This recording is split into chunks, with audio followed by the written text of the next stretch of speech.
In this video, I actually learned something new today, and that was how notching the top of a floor joist can affect or reduce the strength of that floor joist. And in this example, I started from the middle. I have a 2x10 floor joist that is 9.25, 9.25 inches tall, and I created 1 foot increments and ask artificial intelligence to provide me with the percentage of strength that would be reduced if I cut a 1.5 by 1.5 inch notch out of the floor joist in those areas. So again, I'm going to go ahead and divide it up into 1 foot increments, and starting with the first 3 where there will be no reduction in strength by cutting the notch in it. And this is the part that I learned. I was shocked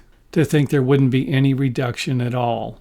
And in case I didn't mention it, this board is 16 feet long. And when we get to 4 feet, we are going to have a 6.4% reduction in the strength of the floor joist.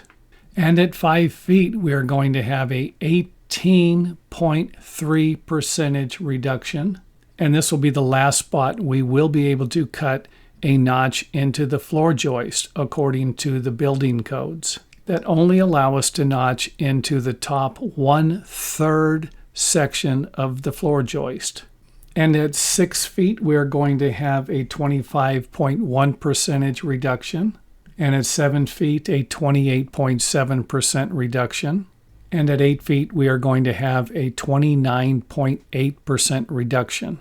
And that might not sound like much, but basically, when we notch into the center third of the joist, we are basically going to reduce the size of that joist by the amount of materials that we cut out of it. So for example, this 2x10 is now going to be a 2x8.